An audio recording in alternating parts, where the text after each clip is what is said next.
We have our first question from one of our Boy Scouts. Yes, sir. Have you ever been camping? I'm going to direct that to Mr. Cam Newton. What's the question again? Have you ever been camping? Have I ever been camping? Camping, yes, outside, you know. I have not, but I'm a big fan of s'mores, though. All right. Thank you, sir. Yes, sir. Hi, Cam Newton. What's up, My brother? name is Rashad Johnson. And who is your favorite football coach? I think. Yeah, who Great is that? question. You know, and to be honest with you, Coach Malzahn probably the only coach that I still keep in contact with. So, and that's pretty much real. You know, it's a lot of coaches that had an impact on my life. And you know, when you get to a point where I'm at, where playing football ever since I was 7 years old, you go through a sea of them, good, bad, indifferent, you know, elite coaches, coaches that think they know what they're talking about, and coaches that don't know nothing as you look back. And, you know, I was just, you know, lucky and blessed to just have the people who, you know, had my best interests, like Coach Malzahn, you know, for Chiswick. I remember Coach Loop and Troop. Oh, my goodness. Yeah. But, you know, I was just blessed to have that great batch of coaches in my life to help me along the way. Hi, Mr. Newton. My name is Kayla Riggs, president of the Birmingham chapter of the Youth Leadership Development Program. And my question to you is, how did the Fellowship of Christian Athletes affect your life while at Auburn?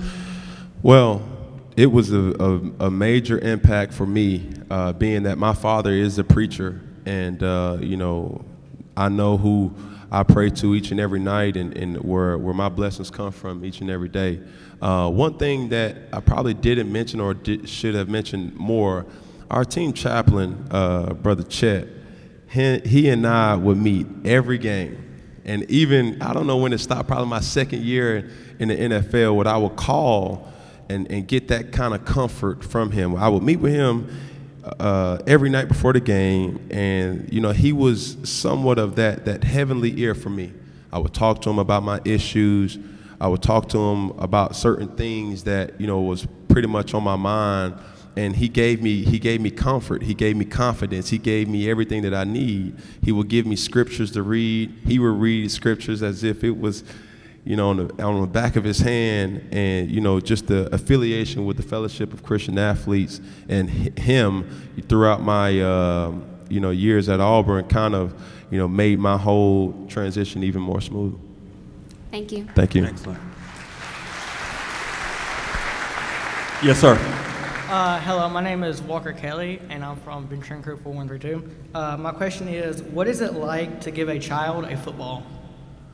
Oh, That's a great question. it's a great question. Talk about your camps, when you have all the kids around you with the camps and you. No, I'm Yeah, telling okay. about scoring a touchdown and you know, but I say this in the same breath, not knowing and then forgetting that he even coached at that other school. But Coach Shula, he was my offensive coordinator all the way up until this year. And, you know, going into the NFL, one of the biggest things that I probably was more excited about was celebrating, because obviously I couldn't celebrate at the other places that I was at. But, you know, celebrating and not getting in trouble for it. So, you know, I would be thinking, I would go on YouTube and, you know, just different things to try to find ways to say, like, listen, this is what I'm going to do when I score my touchdowns.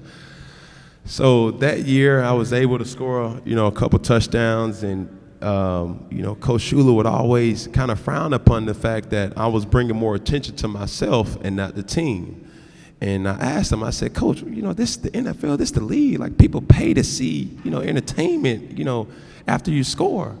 He was like, yeah, I get it, but, you know, what else are you doing? I said, Coach, what you want me to do? He said, you know what, next time you score, I want you to find a kid in the front row and hand them football. So lo and behold, it was the Washington Redskins my rookie year, scored a touchdown, and I did the Superman impersonation or whatever you want to call it. And you know, I hear in the NFL, you know, well, in college, we have the luxury of not hearing our coaches until we come to the sideline. And, well, in the NFL, you can hear your coaches in your headset. So I remember scoring and, you know, heading to the sideline, and all I kept hearing was,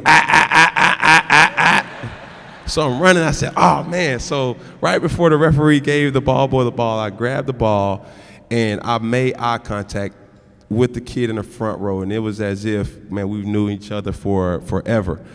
And I handed him the football, and it was the most priceless moment I probably could ever, you know, put my finger on at the moment. And just over the years, it's gotten to the point where we start naming it. It's called the Sunday giveaway. And what you receive back from giving, you know, a child or a kid a football for that small little moment, you know, is something that you would cherish for your whole professional career. You know, I've seen kids cry. I've seen kids forget to give me dap afterwards. I'm handing the ball. I'm looking for a dap. He's gone. So I have to just settle for the next person that's next to him.